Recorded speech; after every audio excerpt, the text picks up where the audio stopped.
Hello students, welcome to my YouTube channel. आज हम class +2 issue of debenture का अगला टॉपिक करेंगे। Issue of debenture for consideration other than cash. What do mean bye issue of debenture for consideration other than cash? कि जब ऋण पत्रों का निर्गमन रोकड़ के अतिरिक्त अन्य किसी प्रतिभूति के बदले में किया जाता है, उसे बोलते हैं आप issue of debenture consideration other than cash. अर्थात ये आवश्यक नहीं है कि ऋण पत्रों का निर्गमन केवल मात्र नकदी के बदले में किया जाए, कैश के बदले में ही किया जाए। आप ऋण पत्रों को बिना किसी कैश के भी दे सकते हैं, जिसको आप बोलते हैं issue of debenture consideration other than cash. आप सभी जानते हैं व्यवसाय में बहुत सारी गतिविधियां ऐसी होती है कि जो क्रेडिट बेस पर चलती है। इसी प्रकार से डिवेंचर को भी जो है, जब आप किसी व्यक्ति विशेष से, तो इसको जब issue of debenture for consideration other than cash में आपके पास दो विधियां हैं। Number 1, issue of debenture to the vendor. What do mean by vendor? Vendor से आप क्या समझते हैं? सबसे पहले आपको पता होना चाहिए कि वेंडर क्या होता है। What do mean by vendor? तो वे व्यक्ति जिससे आप उधार में माल क्रय करते हैं। उधार में माल क्रय करने से हमारा क्रय असेट को परचेज करने से है। अर्थात अगर किसी व्यक्ति विशेष से आप असेट परचेज करते हैं और उसको देने के लिए आपके पास पैसे नहीं है, कैश नहीं है, तो आप उसको डिवेंचर इशू कर देते हैं। इसको बोलते हैं issue of debenture for consideration other than cash to vendor. तो यहाँ क्लियर से इंडिकेशन है कि जब आपके पास वेंडर को देने के लिए क्या नहीं है, कैश नहीं है, और आप क्या देते हैं, उसको डिवेंचर दे देते हैं, तो इसको बोलते हैं issue of debenture to vendor for consideration other than cash. अब जब इसको दिया जाता है एट पार, एट प्रीमियम और एट डिस्काउंट दिया जाता है, अर्थात आप डिवेंचर उसको एट पार भी इशू कर सकते हैं, एट प्रीमियम भी कर सकते हैं और एट डिस्काउंट भी कर सकते हैं। तो नंबर ऑफ डिवेंचर आप कितने देंगे उसको निकालना इसमें सबसे मेन है कि आप उसको कितने नंबर ऑफ डिवेंचर्स देंगे। तो इसके लिए एक फार्मूला है। फार्मूला आप लगाते हैं इसमें, चाहे वो वेंडर्स को हो, चाहे परचेज कंसीडरेशन के लिए हो, चाहे किसी के लिए हो, इसका फार्मूला हमेशा एक ही रहेगा। और जो फार्मूला होता है कि नंबर ऑफ डिवेंचर जो पेड किए जाएंगे किसको दिए जाएंगे, नंबर ऑफ डिवेंचर जो दिए जाएंगे किसको, वेंडर को, वो कितने दिए जाएंगे जब आपके पास when debenture are issued at par, कि जब आप डिवेंचर को इशू करते हैं एट पार। तो आप फार्मूला लिखते हैं amount pay to vendor divide by par value. तो आपको फार्मूला होता है amount pay to vendor divide by par value. बड़ा इंपॉर्टेंट टॉपिक है, ध्यान रखना इस बात का, क्योंकि +2 क्लास के अंदर मैक्सिमम टाइम ये रिपीट देखा गया है कि सारे जितना भी अभी तक आपने टॉपिक किया उस टॉपिक को छोड़कर कई बार आपको क्वेश्चन यहां से आता है। इसकी 2-4 क्वेश्चन है, 2-4 एग्जाम्पल है और 2-4 इसके क्वेश्चन है। तो इस बात का ध्यान रखें, इनको बड़े ध्यान से आपने देखना है, क्योंकि ये कोई ज्यादा टिपिकल काम भी नहीं है किस प्रकार से। बस सिर्फ इसमें मेन चीज है कि नंबर ऑफ डिवेंचर आप कितने देते हैं, उनकी कैलकुलेशन कैसे करते हैं और उसकी जर्नल एंट्री कैसे करते हैं, वो बड़ी मेन चीज है। कई बार बैलेंस शीट भी आ जाती है, तो बैलेंस शीट रेयर आती है, परंतु बैलेंस शीट भी आपको बताई जाएगी भी किस प्रकार से इसकी बैलेंस शीट बनाई जाएगी। परंतु जो क्वेश्चन आपको आएगा वो आएगा कि आपने जो है, आपको क्वेश्चन दिया हुआ कि आपने किसी भी कंपनी से जो है कोई असेट खरीदा, उसके बदले में आपने उसको डिवेंचर दिए। इसका मतलब है कि ये क्वेश्चन ही क्लियर सी इंडिकेशन है कि issue of debenture for consideration other than cash का है। यहाँ पर क्वेश्चन राइज ये होता है कि आपने नंबर ऑफ डिवेंचर कितने दिए और वो पार पे दिए, प्रीमियम पे दिए या डिस्काउंट पे दिए। तो अमाउंट पे टू वेंडर निकालने के लिए अमाउंट पे टू वेंडर जो आपके पास दिया होगा, पार वैल्यू भी आपके पास दी होगी, तो नंबर ऑफ डिवेंचर आप इसके बेस पे निकाल सकते हैं। कि मान लो फॉर एग्जांपल आप किसी कंपनी से 40,00,000 के जो है वो डिवेंचर खरीदते हैं और एक डिवेंचर की वैल्यू जो है वो 100 रुपए है। इसका मतलब आपने जो नंबर ऑफ डिवेंचर दिए वो दिए 14,400। तो इस प्रकार से नंबर ऑफ डिवेंचर निकालते हैं। ये तो बात आती है कि अगर पार वैल्यू दी हो, तो पार वैल्यू में निकालना तो आसान है, क्योंकि पार वैल्यू आपके पास दी होगी और उसके बेस पर आप इसको निकाल देते हैं। अर्थात नंबर ऑफ डिवेंचर जो है amount pay to vendor divide by par value. Amount pay to vendor mean, जैसे मैंने आपको बताया कि आपने एक असेट परचेज किया, कितने का परचेज किया, 14,40,000 का। तो जब आप इसकी एंट्री करेंगे तो आप एंट्री करेंगे, क्योंकि आप सभी जानते हैं कोई भी पर्टिकुलर असेट आप खरीदते हैं, आप एंट्री करते हैं asset account debit to vendor. पहली एंट्री आपकी ये होती है क्योंकि आपने असेट को परचेज किया। जब भी कभी असेट परचेज किया जाता है और कैश में परचेज किया जाता है, तो आप एंट्री करते हैं asset account debit to vendor, जिसके लिए आप लेखा पुस्तकों में एंट्री करते हैं कि आपने कोई पर्टिकुलर असेट खरीदा और उसके लिए आपने एंट्री करी asset account debit to vendor. मान लो फॉर एग्जांपल आपने प्लांट खरीदा, तो आप एंट्री करेंगे plant account debit to vendor. अगर वेंडर का नाम भी दिया हो, if the name of the vendor is given, for example A limited purchase from B limited, तो आपने खरीदा किससे, बी लिमिटेड से, तो आप एंट्री करेंगे plant account debit to B limited. फिर आपके पास बी लिमिटेड को देने के लिए पैसा नहीं है, आप क्या देंगे उनको, नंबर ऑफ डिवेंचर देंगे। आप 15% डिवेंचर देंगे, आप 14%, आप 12%, आप 10%, वट और टाइप ऑफ डिवेंचर आप उनको देंगे। जिसके लिए आप एंट्री करते हैं वेंडर को, जी जो डेबिट द रिसीवर, जिसको जो रिसीव करेगा, कौन रिसीव करेगा डिवेंचर, आपका वेंडर। तो वेंडर मीन्स जैसे B limited account debit to 10% debenture या 15% डिवेंचर जो भी आपने उनको दिए, और अमाउंट होगा 40,40,000, 40,40,000, 40,40,000 हर कंडीशन में, क्योंकि पार की वैल्यू है, पार की कंडीशन में ज्यादा कोई बात नहीं है। दो एंट्रियां पार की कंडीशन में की जाती है। नंबर एक, पहले आप असेट खरीदेंगे। जब आप असेट खरीदेंगे तो आप एंट्री करेंगे asset account debit to vendor account, asset account debit to vendor account. और फिर वेंडर को देने के लिए आपके पास क्या नहीं है, कैश नहीं है, तो आप क्या देंगे वेंडर को, डिवेंचर देंगे। तो जिसके लिए आप एंट्री करेंगे vendor account debit to 15% debenture, जितने परसेंट डिवेंचर आप देंगे, इस प्रकार से लेखा पुस्तकों में पार की एंट्री की जाती है। पहली कंडीशन के अंदर नरेशन लिखी जाएगी बीइंग असेट परचेज, और दूसरी कंडीशन के अंदर being debenture issue to vendor at par, अगर पार पे देते तो पार पे। ठीक है जी। उसके बाद बात आती है कि अगर आप उनको प्रीमियम पर खरीदते हैं। अब दूसरा क्वेश्चन है कि आप प्रीमियम पर जब खरीदते हैं तो किस प्रकार से लेखा पुस्तकों में एंट्री करते हैं।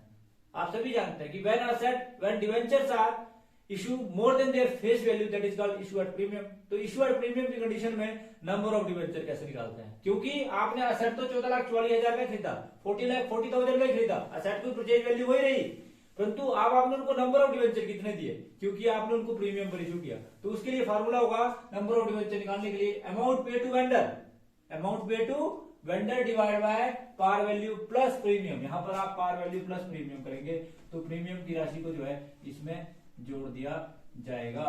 तो प्रीमियम की राशि जो भी आपके पास आएगी, आप सभी जानते हैं कि उसको आप इसमें प्लस करेंगे। कि मान लो फॉर एग्जाम्पल 20% प्रीमियम है, कितने परसेंट प्रीमियम है, 20% प्रीमियम है। तो 20% प्रीमियम के लिए आप 100 का 20% आया 20 रुपीज। तो इसका मतलब है 120 से इसको डिवाइड किया जाएगा, और नंबर ऑफ डिवेंचर आप इसको निकालेंगे। तो नंबर ऑफ डिवेंचर जब इसकी मल्टीप्लिकेशन आप करेंगे तो आपके पास आया 12,000, अर्थात नंबर ऑफ डिवेंचर जो आप देंगे उनको वो देंगे जी 12,000। 12,000 कैसे आया, अगर आपने 14,40,000 को 1,20,000 से डिवाइड किया तो नंबर ऑफ डिवेंचर जो है आपके वो आए 12,000।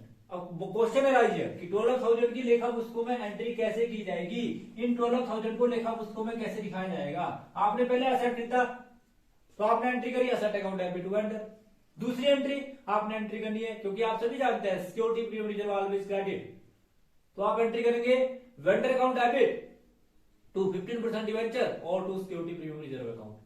कितना कितना देंगे, आप सभी जानते हैं कि पहली एंट्री जो होगी आपकी asset account debit to vendor 14,40,000 and 14,40,000। दूसरी एंट्री होगी वेंडर को मतलब है 40,40,000 से एंट्री करेंगे vendor account debit 40,40,000 to 15% debenture 12 lakh and to security premium reserve 12 lakh का 20% 2,40,000, that is 2,40,000 security premium reserve में जाएगा। और जिसकी नरेशन लिखेंगे being debenture issue to vendor with security premium. तो इस प्रकार से लेखा पुस्तक में उसकी एंट्री कर दी जाएगी। ये थी जी बात इसकी कि when debenture are issued at premium. Theoretical portion ध्यान रखिए इस बात का, इसका थ्योरेटिकल पोर्शन भी बहुत इंपॉर्टेंट है। कई बार ये आपको जो ऑप्शन में क्वेश्चन आ जाता है, क्योंकि शेयरों के क्वेश्चन के अंदर जो है और डिवेंचर के क्वेश्चन के अंदर ऑप्शन भी आ जाता है। अब ये नया पैटर्न है, नए पैटर्न के अनुसार क्या हो, प्रैक्टिकल भी कंपलसरी हो, थ्योरेटिकल पोर्शन भी कंपलसरी हो, कह नहीं सकते। इसलिए इसका थ्योरेटिकल पोर्शन भी ये वाला टॉपिक का जो बहुत ही इंपॉर्टेंट टॉपिक है और ज्यादा टिपिकल नहीं है, ध्यान रखना इस बात का, टिपिकल ज्यादा नहीं है, परंतु आपको दिमाग में रखना पड़ेगा भी किस प्रकार से इसको करता है। उसके बाद अब आपने issue of debenture to vendor at a discount. अगर डिस्काउंट की बात करें कि डिस्काउंट के अंदर जो है लेखा पुस्तकों में किस प्रकार से एंट्री की जाती है, यहां भी समस्या वही आती है, प्रॉब्लम अराइज दैट की नंबर ऑफ डिवेंचर आपने कितने इशू किए, वही मेन प्रॉब्लम है। तो मान लो for example issue of debenture at discount का मतलब ये होता है कि when debenture are issued less than their face value, that is called issue of debenture at discount. तो इसका मतलब है कि जब आप डिवेंचर को फेस वैल्यू से कम मूल्य पर निर्मित करते हैं उसको बोलते हैं issue of debenture at discount. तो किस प्रकार से लेखा पुस्तकों में इसकी एंट्री करते हैं, तो हम उसके लिए फार्मूला लगाते हैं amount pay to vendor divide by par value minus discount. यहां पर ध्यान रखें डिस्काउंट हमेशा माइनस होता है क्योंकि बिजनेस का लॉस है, प्रीमियम बिजनेस का प्रॉफिट है, ठीक है। तो यहाँ पर माइनस डिस्काउंट करेंगे तो लेखा पुस्तकों में एंट्री कर दी जाएगी। क्या एंट्री कर दी जाएगी जी, आपके पास आपने एसेट परचेज किया कितने का जी 14,40,000 और फिर उसकी पार वैल्यू 100 और डिस्काउंट मान लो आप 10% देते तो माइनस डिस्काउंट 10%। तो इसका मतलब है कि 40,40,000 को आपने 90 से डिवाइड किया तो नंबर ऑफ डिवेंचर जो आपके पास आए वो आए जी 16,000। तो 16,000 नंबर ऑफ डिवेंचर आपने इसको दिए, ये निकालना बड़ा ही मेन है। बस ये निकाल दिया तो आपका क्वेश्चन आधी समस्या का समाधान हो गया, जिसके लिए आपको फार्मूला कर दिया 20 प्रकार से आप इसको निकालेंगे, क्योंकि ये मेन चीज है। अमाउंट पे टू वेंडर आपके पास दिया होगा, पार वैल्यू डिस्काउंट या प्रीमियम या पार ये वैल्यू तो आपके पास दी होगी, परंतु नंबर ऑफ डिवेंचर को कैसे निकालना है वो आपके लिए फार्मूला मैंने बताया कि amount pay to vendor divide by par value minus discount के अंदर इस प्रकार से फार्मूला लगाया जाएगा। तो आपने असेट कितने का परचेज किया जी 14,40,000 और उसको 90 से डिवाइड किया तो आपके पास 16,000 डिवेंचर आपने लिए। पहले एंट्री एज यूजुअल जैसे आप करते हैं तो आपने एंट्री की होगी asset account debit to vendor. फिर वेंडर को देने के लिए आपके पास पैसे नहीं, आपने क्या दिया होगा, वेंडर को मतलब है 40,40,000 से, 40,40,000 से ही मतलब है, तो एंट्री करेगा vendor account debit, debenture discount debit, discount business का लॉस है हमेशा डेबिट होता है, रूल और रेगुलेशंस को तो फॉलो करना ही पड़ता है क्योंकि expenses and losses are debit. इसका मतलब है डिवेंचर डिस्काउंट बिजनेस का लॉस है, लॉस को डेबिट कर दिया जाएगा। एंट्री करेंगे आप vendor account debit, debenture discount debit to 15% debenture account. अमाउंट कितना कितना लिखा जाएगा आपको पता है कि 60 को 100 से डिवाइड करेंगे तो 16 लाख हो जाएगा, 16 लाख का 10% का 1,60,000। आप डेबिट करेंगे वेंडर को 14,40,000 से, डिवेंचर डिस्काउंट को डेबिट करेंगे 1,60,000 से और क्रेडिट करेंगे, क्या क्रेडिट करेंगे आपको पता है कि आप डिवेंचर को क्रेडिट करेंगे 15% डिवेंचर या 100 जो परसेंटेज दी हुई है 16 लाख। इस प्रकार से लेखा पुस्तकों में इसकी एंट्री कर दी जाएगी। तो ये आपको पता लगा, अर्थात आपने सीखा कि issue of debenture for consideration other than cash में issue of debenture to vendor for cash for consideration other than cash में एट पार, एट प्रीमियम और एट डिस्काउंट किस प्रकार से निर्मित करते हैं, उसकी वैल्यू को कैसे निकालते हैं वो आपको समझ आ गया होगा। अब बात आती है अगला टॉपिक, क्योंकि आप सभी जानते हैं issue of debenture for consideration other than cash के दो तरीके हैं, दो मेथड्स हैं। नंबर एक issue of debenture to vendor and the second one is issue of debenture for purchase consideration. What do mean by purchase consideration? Question arise here कि क्रय प्रतिफल से आप क्या समझते हैं, what do mean by purchase consideration, क्योंकि purchase consideration से आप क्या समझते हैं। The question arise here is that what do you mean by purchase consideration? क्योंकि अब आपको पार वैल्यू, प्रीमियम वैल्यू और डिस्काउंट वैल्यू में नंबर ऑफ डिवेंचर निकालने तो आगे, अब चाहे किसी की बात करें तो क्वेश्चन अराइज है कि what do you mean by purchase consideration, क्रय प्रतिफल से आप क्या समझते हैं। जब किसी कंपनी का, जब कोई भी कंपनी किसी दूसरी कंपनी का चलता फिरता व्यवसाय खरीद लेती है ना, तो उसे बोलते हैं आप परचेज कंसिडरेशन।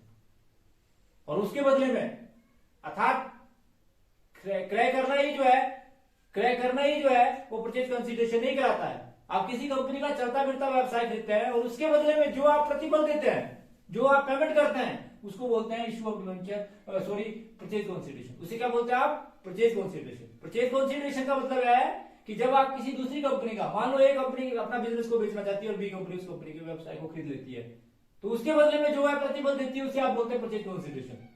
तो issue of debenture for purchase consideration का मतलब होता है कि जब आप किसी कंपनी का चलता फिरता व्यवसाय खरीद लेते हैं और उसके बदले में आप उसको जो है कुछ देते हैं, उसे आप क्रय प्रतिफल बोलते हैं। अगर नकदी में देते तो कैश हो गया, परंतु यहां पर बात करते हैं कंसीडरेशन अदर देन कैश की, कि हम जो है उसको हम नकद नहीं देते हैं बल्कि हम उसके बदले में उसे डिवेंचर देते हैं। तो यहां पर आया कि issue of debenture for purchase consideration में आप किस प्रकार से लेखा पुस्तकों में एंट्री करते हैं। सबसे पहले आपको परचेज कंसीडरेशन समझ आ गया होगा, क्योंकि मैंने आपको बताया कि जब आप किसी कंपनी दूसरी कंपनी का चलता फिरता, वो कंपनी अपना व्यवसाय नहीं करना चाहती है, आप वो कंपनी अपने बिजनेस को बेचना चाहती है, दूसरी कंपनी उसके व्यवसाय को खरीद लेती है, परंतु खरीदने के लिए उसके पास पैसे नहीं है, वह उसके बदले में उसे डिवेंचर देती है। तो इसे बोलते हैं issue of debenture for purchase consideration, कि जब आप किसी कंपनी का चलता फिरता व्यवसाय खरीद लेते हैं और उसके बदले में आपके पास देने के लिए पैसे नहीं है, तो उसे आप क्या बोलते हैं, मैंने जैसे आपको बताया issue of debenture for purchase consideration. अब क्वेश्चन है कि अब आप क्या लेंगे उस कंपनी का, उस कंपनी के पास एसेट होंगे, उस कंपनी की लायबिलिटी भी लेनी पड़ेगी। उस कंपनी के सारे एसेट लेने के बाद और सारी लायबिलिटी लेने के बाद आप उसको कुछ ना कुछ देते हैं, और आप देने के लिए आपके पास कैश नहीं है, आप क्या देते हैं, उनको डिवेंचर देते हैं।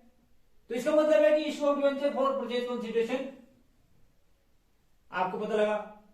खरीदते क्या आप उस कंपनी का, क्लियर इंडिकेशन है कि आप उसके सारे एसेट ले लेते हैं, आप उसकी सारी लाइबिलिटी ले लेते हैं। असेट जब आप लेते हो तो एसेट हमेशा डेबिट होता है, लाइबिलिटी हमेशा क्रेडिट होती है। याद करने का तरीका बड़ा आसान होता है, ध्यान रखना इस बात का कि all assets are debit, liability are credit. जितनी भी लाइबिलिटी वो क्रेडिट होती है, जो पेमेंट करते हैं वो भी क्रेडिट होती है, आप सभी जानते हैं। क्रेडिटर हमेशा क्रेडिट होता है, वेंडर एक प्रकार का क्रेडिटर होता है, बिजनेस का क्रेडिटर होता है, तो इसलिए हम पहली एंट्री में वेंडर को क्रेडिट करते हैं। पहले ये क्वेश्चन है कि हमारे पास यहाँ पर दो सिचुएशन होती है। क्या सिचुएशन होती है कि when purchase consideration is more than the net asset, कि जब हम जितना उसका बनता है उससे ज्यादा देने के लिए उसे तैयार हो जाते हैं, नेट एसेट से ज्यादा। नेट एसेट का मतलब होता है asset minus liability, asset minus liability का जो डिफरेंस होता है उसे आप नेट एसेट की संख्या देते हैं। यदि फिर भी बैलेंस बचता है, इसका मतलब है कि आपने ज्यादा दिया। नेट एसेट का मतलब होता है एसेट माइनस लाइबिलिटी का जो डिफरेंस होता है, और देने के बाद हम जितने भी एसेट होते हैं उनको डेबिट करते हैं, जितनी भी लाइबिलिटी उनको क्रेडिट करते हैं, अर्थात हम एंट्री करते हैं। अगर एंट्री की बात करें हम एंट्री क्या करते हैं, तो मैंने जैसे आपको बताया कि जितने भी एसेट है उनको डेबिट करना है। All assets are debit, sundry asset, जितने भी सन्ड्री एसेट उनको डेबिट किया। आपने जितनी भी सन्ड्री लाइबिलिटी उनको क्रेडिट किया, सन्ड्री लाइबिलिटी को आपने क्रेडिट कर दिया। फिर आपने वेंडर को पेमेंट करी टू वेंडर। ये पेमेंट करने के बाद यानी कि क्रेडिट साइड का टोटल ज्यादा आ गया, तो इसका मतलब जो आपने एक्स्ट्रा दिया वो किस चीज का दिया, गुडविल का, तो यहां पर गुडविल में इसको ट्रांसफर कर दिया जाएगा, गुडविल अकाउंट को डेबिट कर दिया जाएगा। असेट में से जो आपने पेमेंट करी, अगर वह पेमेंट आपने ज्यादा करी, असेट में से एक टाइम फिर भी आपने पेमेंट ज्यादा करी, मान लो फॉर एग्जांपल आपके 2 लाख के ये थे असेट थे, ठीक है जी, आपकी 1 लाख की जो है वो लाइबिलिटी थी। अब आपने पेमेंट जो करी वो 1,10,000 करी, इसका मतलब है क्रेडिट साइड का टोटल ज्यादा आ गया। अगर क्रेडिट साइड का टोटल ज्यादा आ गया तो इसका मतलब जो डिफरेंस बचा 10,000 वो आपने गुडविल के दिए, तो जो डिफरेंस अमाउंट गया वो गुडविल में चला गया। इसका मतलब है कि when purchase consideration is more than the net asset, कि जब आपका नेट एसेट से ज्यादा हो, तो ऐसी कंडीशन के अंदर लेखा पुस्तकों में ये एंट्री कर दी जाती है कि when purchase consideration is more than the net asset, that means कि आप इस प्रकार से लेखा पुस्तकों में एंट्री करते हैं।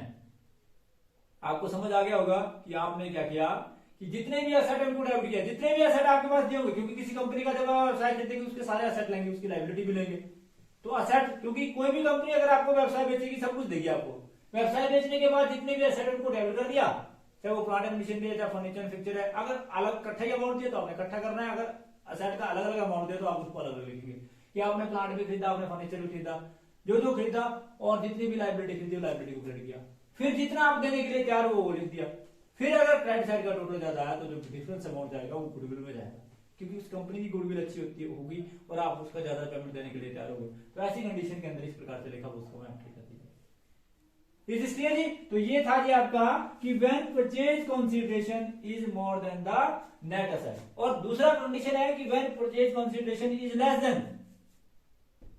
Less than the net asset, कि जब कम है, लेस देन नेट एसेट है, तो उस प्रकार की उस कंडीशन में लेखा पुस्तकों में क्या एंट्री की जाएगी।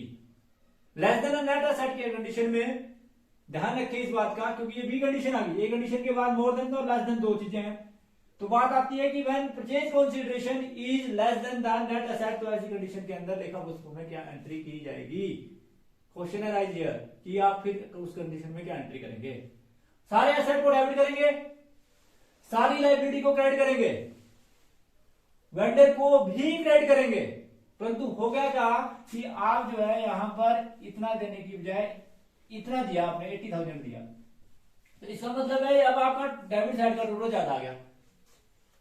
अब आपका डेबिट साइड का टोटल क्या आ गया, ज्यादा आ गया। जब और तो जो अमाउंट होगा वो कैपिटल रिजर्व में ट्रांसफर कर दिया जाएगा। अब आपको प्रॉफिट हुआ, कैपिटल प्रॉफिट हुआ, और कैपिटल प्रॉफिट कैपिटल रिजर्व में ट्रांसफर कर दिया जाता है। कैपिटल प्रॉफिट जो है वो कैपिटल रिजर्व में आप क्या करते हैं, ट्रांसफर कर देते हैं, और जो डिफरेंस आया वो आपका 20,000 जो है वो कैपिटल रिजर्व में ट्रांसफर हो जाएगा। ठीक है जी। अब बात आती है कि यहां पर तो वेंडर को हमने कुछ देना है।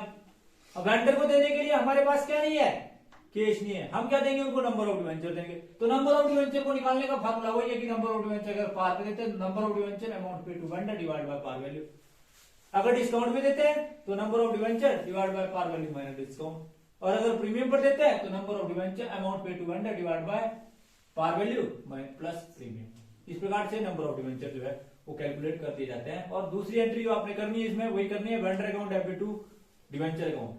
अगर पार पे दिए तो एंट्री करनी है vendor account debit to debenture account, मतलब जितने % डिवेंचर दिए होंगे, और अगर प्रीमियम पे दिए तो number of amount pay to vendor, vendor account debit to debenture और टू सिक्योरिटी प्रीमियम रिजर्व। और अगर आप डिस्काउंट पे देते हैं तो आप एंट्री करेंगे, क्या एंट्री करेंगे जी, vendor account debit debenture discount debit to debenture account. इस प्रकार से जो है लेखा पुस्तकों में इसकी एंट्री कर दी जाएगी। तो एंट्री करना तो बिल्कुल सेम प्रोसेस है, परंतु ये बोलते हैं कि परचेज कंसीडरेशन की कंडीशन में कैसे निकालना है, और when purchase consideration less than और मोर देन है तो इस प्रकार से किस प्रकार से उसकी वैल्यू निकाली जाएगी। तो आज का जो हमारा टॉपिक था वो था कि थ्योरेटिकल पोर्शन का कि issue of debenture for purchase consideration other than cash, जिसमें आप लोगों ने किस प्रकार से इसको निकाला जाएगा, दो तरीके से इसको पढ़ा था कि issue of debenture to vendor, और दूसरा पढ़ा था आपने issue of debenture for purchase consideration. फिर परचेज कंसीडरेशन में आपने दो चीजें पढ़ी थी कि issue of debenture for purchase consideration when purchase consideration is less than the net asset और when more than the net asset. तो thanks for watching the video, please like, comment and subscribe my channel. Thank you.